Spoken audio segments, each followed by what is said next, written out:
नमस्कार दोस्तों, जय जोहार। मैं कौशल तिवारी और विहिनिया संध्या में आपका स्वागत है। छत्तीसगढ़ में विधानसभा के चुनाव में अपनी बुरी कद बना चुकी कांग्रेस अब लोकसभा की तैयारी में जुट गई है। मई में होने वाले लोकसभा चुनाव को लेकर बैठकों का दौर शुरू हो गया है, तो बड़े नेता अपने समर्थकों को टिकट दिलाने के लिए सूची भी बनाने लगे हैं। छत्तीसगढ़ में चुनाव हारने के बाद कांग्रेस के राष्ट्रीय अध्यक्ष मल्लिकार्जुन खड़गे ने जब राजस्थान के दमदार नेता सचिन पायलट को यहां का प्रभारी बनाया और कुमारी शैलजा को हटाया, तब कार्यकर्ताओं के एक वर्ग में बड़ा ही जोश था। और सचिन पायलट जब छत्तीसगढ़ के दौरे में आए तो उनका जमकर स्वागत भी हुआ और इस पायलट को सुनने के लिए कार्यकर्ताओं का हुजूम भी जुट गया। लेकिन क्या इस कांग्रेस में जो छत्तीसगढ़ में वर्तमान में है उसमें जान फूंक पाएंगे? क्योंकि गुटों में बटी कांग्रेस, अहंकार में डूबी कांग्रेस, नेताओं का रवैया अभी भी सकारात्मक नहीं दिख रहा है, कहा जाए तो गलत नहीं होगा। और अभी भी उनकी कार्यकर्ताओं से दूरी बनी हुई है। चुनाव हारने की बड़ी वजह कार्यकर्ताओं से दूरी मानी जा रही थी। कहा जा रहा था कि छत्तीसगढ़ के पूर्व मुख्यमंत्री भूपेश बघेल ने पूरे 5 साल अपनी चलाई और अपने ही लोगों को पदों से नवाजा, अपने ही लोगों को ताकतवर बनाकर स्वयं को ताकतवर बनाने की कोशिश में लगे भूपेश सरकार चुनाव जब हार गई तो अचानक कई नेता, कई मंत्री, जिसमें से जयसिंह अग्रवाल ने तो सीधे सीधे भूपेश सरकार पर ही आरोप लगा दिया। ऐसे छांट छांट के पुलिस अधीक्षक और जिला कलेक्टर पदस्थ किए गए। एक पुलिस अधीक्षक अभिषेक मीणा, जिसने कोरबा को डुबाने में पूरी भूमिका अदा की। इसके बाद रायगढ़ के कलेक्टर बनाए गए, तो रायगढ़ का क्या हाल हुआ उसको देख लीजिए। एसपी बनाए गए। उसी प्रकार रानू साहू, जो भ्रष्टाचार के मामले में जेल में है, उसने कोरबा को किस प्रकार से बर्बाद किया, किस प्रकार से कामों को बाधित किया। भोजराम पटेल एक एसपी आए, उसको एक सिपाही ही चलाते रहा। उस सिपाही ने करोड़ों रुपए धन अर्जित किया। अब सारे धंधे कोरबा चालू कर। फिर एक आपके उदयकिरण एसपी आए, उसने तो सारे रिकॉर्ड तोड़ दिए। जो कोयला, कबाड़ और डीजल चोरी के जो धंधे थे उनको और ज्यादा बढ़ावा दिया। यहां गैर प्रांतीय गुंडों को लाके बसाया गया। इन लोगों ने पूरे कोरबा के माहौल को पूरे 4.5 साल तक बिगाड़ दिया। यहां पे सरकार की इतनी इनकम्बेंसी पैदा की और इस प्रकार के सुनियोजित ढंग से षड्यंत्र के अपराध करवाए, जिससे सरकार की छवि खराब हुई और उस सब का खामियाजा हम लोगों को भुगतना पड़ा। बृहस्पति सिंह ने टीएस बाबा पर हमला कर दिया। पार्टी से निकालना, नहीं निकालना, निलंबित करना, यह कांग्रेस के भीतर का अपना खेल है। लेकिन सचिन पायलट के आने से कांग्रेसियों में उत्साह तो जरूर जगा है, लेकिन क्या वे नेताओं की गुटबाजी पर नजर रखे हों? सचिन पायलट ने कार्यकर्ताओं को साफ कह दिया है कि वे अकेले आकर उनसे सारी वस्तु स्थिति बता सकते हैं।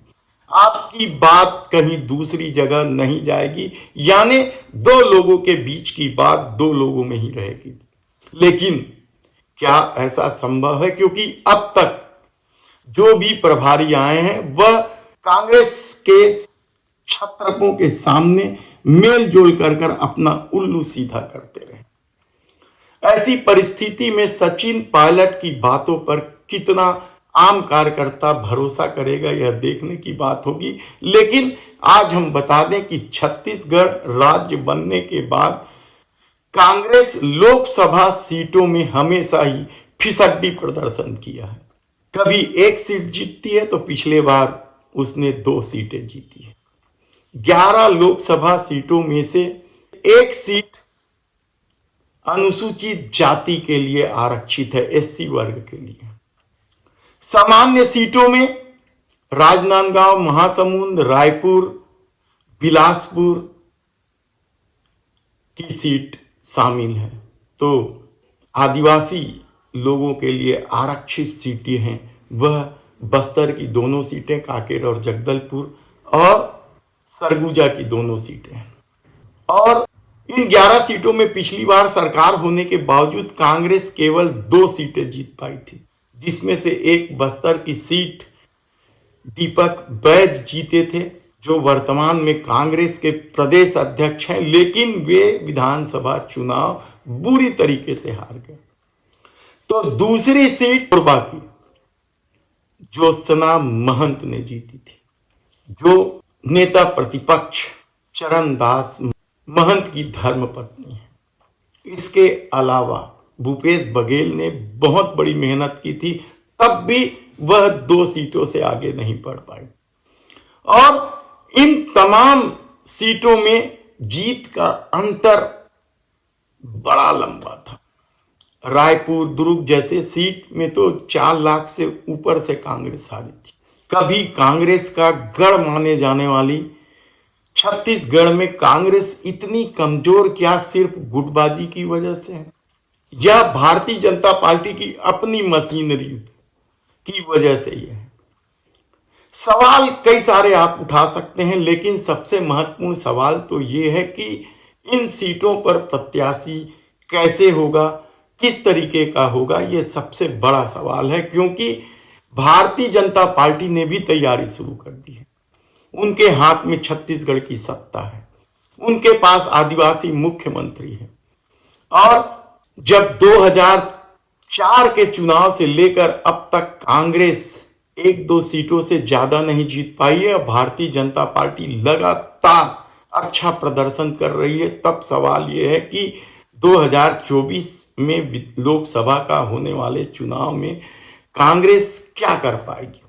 दूसरी तरफ भारतीय जनता पार्टी की अपनी रणनीति है, मोदी के चेहरे से चुनाव लड़ा जाएगा। तो इधर इंडिया गठबंधन में संयोजक तक कोई नहीं बन पाया है। सीटों के बंटवारे को लेकर पेच फंसा है।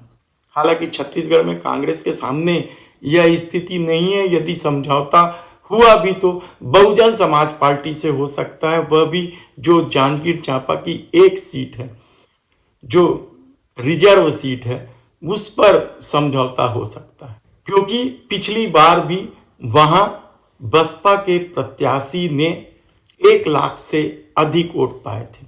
बाकी जगह 15 से 20 हजार, 25 हजार के बीच बसपा को वोट छत्तीसगढ़ में मिलते रहे हैं। और यदि समझौता हो जाता है तो निश्चित तौर पर कांग्रेस को इसका फायदा मिल सकता है। लेकिन छत्तीसगढ़ कांग्रेस के नेताओं का अहम क्या यह समझौता करने को तैयार होगा, यह बहुत बड़ा सवाल है।